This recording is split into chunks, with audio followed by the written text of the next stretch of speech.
Hello, welcome to Rich by Design. I am Heather Esposito. I am so excited to be here. And I have to say, this is not somewhere that I thought that I would be again.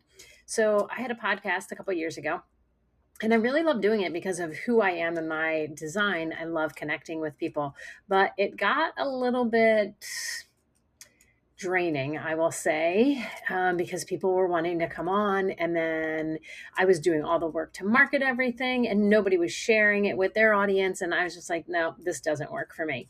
So I pulled the plug on it and just thought that I was done. And then I was recently connected with Substack. And I thought, you know what? Let me give it a shot here. So it's like, why not? Why not give it a shot? And in true Heather fashion, I'm just going to dive in. Don't totally know what I'm going to do. I'm going to screw up along the way. I am going to try different things. And that's okay, because that's what business is all about. And I hope that you come along for the ride. If and oh, apparently I have something in a couple of minutes. I wanted to share just a little bit about my journey, and the whole thing that I am on right now, the soapbox that I am on right now, is all about the fact that everybody is rich by design, and I'm going to explain what that rich means in a minute. And I'm going to back up. I want to tell you a story. So, like many people in my 20s, I had absolutely no idea what I wanted to do with my life. And that's not entirely true.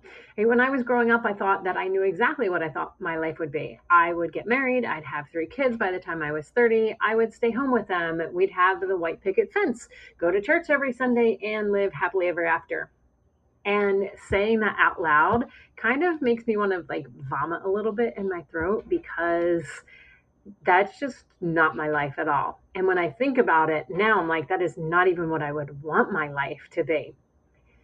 And and there is a little bit of grief to it as well, because none of that happened, right? I never got married. I never had children. I did get pregnant and lost the baby at 21 weeks. And that is a story for a whole other day. I never got the white picket fence. Religion slowly faded from my life while my relationship with God really got deeper than I ever imagined. And I had spent my entire adult life figuring out how to build life on my own. And some days I feel really sad about it. And other days I am incredibly grateful. Most days, probably a little bit of both. What I couldn't see back then was that every twist and every detour and every heartbreak and career change and dark night of the soul, and there were many, was leading me towards one question that quietly shaped the next 20 years of my life. And that question is, why do people stay stuck? Why can someone desperately want change and still repeat the same patterns? Why can someone know exactly what to do and still struggle to do it? Why can somebody want more money, more freedom, more visibility, more love, more impact, and somehow keep hitting the same invisible ceiling? And I didn't know it at the time, but I spent the next 2 decades after I got my master's trying to figure out the answer to that question. And I went to grad school for counseling because I knew that I wanted to help people. And my first job out of grad school was a therapist at a group home. And I quickly realized that the mental health system was not designed to create the kind of transformation that I believed was possible in humans. And when I expressed to my frustration about that to my dad, he said something that I will never forget. He's like, Heather, you can always quit and go back to substitute teaching and waitressing until you figure out what's next. And my immediate response was, I can't do that. I have a master's degree. And apparently, life found that statement amusing, because eventually the environment became so unhealthy that I did quit. And I went right back to substitute teaching and waitressing. And that decision launched one of the most transformative periods of my life. I'm not going to go into how I got to this next step, and I'll do that on another episode, but over the next 20 years, I became a health coach, a natural food chef. I opened the country's first bakery that was 100% free of gluten, dairy, egg, soy, corn, and refined sugar. We were featured on Cupcake Wars, Unique Sweets, Foodography, a bunch of shows, and that were so much fun. I became a coach for Tony Robbins Coaching Company. I became an energy healer, a nervous system practitioner, a sacred coach, a human design guide, and a collector of what felt thousands certifications, NLP, hypnotherapy, like so many different things, like looking for the answer. And looking at it, it probably seems like I couldn't make up my mind. But really, that's not what's happening. And I was searching. And part of it is my human design, which we'll get into in other episodes. But searching for, I was just always searching. I was searching for the thing that actually created change. I was searching for the thing that helped people stop suffering, searching for the thing that helps people finally become who they know they're capable of being. And along the way, I learned a lot. Therapy taught me awareness, but awareness is not always creating change. I could explain my patterns, I could explain my wounds, I could explain my fears, but parts of my life kept looking exactly the same. The coaching world taught me about mindset, right? Think better thoughts, believe different things, push through the fear, work harder, stay disciplined, manifest harder. I will not even go off about what I think about those kind of teachings. Don't even get me started.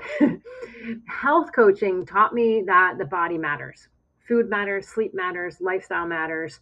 And those things really got me closer than pretty much any of the other approaches. And then came breath work and energy healing, plant medicine. I've done 40 plus ayahuasca ceremonies, and I don't say that to brag or to sound over like super spiritual. I just say it to let you know, like, I've done a lot of work. I've experienced a lot of things. I've done countless healing modalities. And while many of those experiences were truly profoundly transformative, I kept noticing something. I would experience breakthroughs. People like experiencing those things, whether I was the facilitator or somebody else, would experience breakthroughs and insights and awarenesses and temporary relief. But when life got bigger, many of us still struggle with the same things: money, visibility, receiving support, asking for help, consistency, boundaries, burnout, right? The details look different, but the pattern was the same. And eventually I started realizing something. I wasn't looking for another mindset tool or healing modality or another certification. I was looking for capacity to hold more responsibility, hold more money, hold more visibility, more support, to stay grounded when life expanded, capacity to experience success without immediately feeling overwhelmed by it. And I realized that most people don't need more information, they need more capacity. And that realization changed everything, because once I saw that, I was like, this is it, right? I couldn't unsee it. The issue wasn't that people don't know enough, that I didn't know enough. The issue wasn't, I should say, wasn't that they weren't trying hard enough, that I wasn't trying hard enough, or that we lacked motivation. The issue is that the nervous system often didn't feel safe holding what we were trying to create. That's when I discovered the Safe and Sound protocol. And what immediately intrigued me, that it wasn't asking me to think differently. It wasn't another mindset practice. It wasn't another affirmation. It wasn't something to add to my morning routine, though I did go through the protocol the first time I went through it in the morning. But instead, it works directly with the nervous system's automatic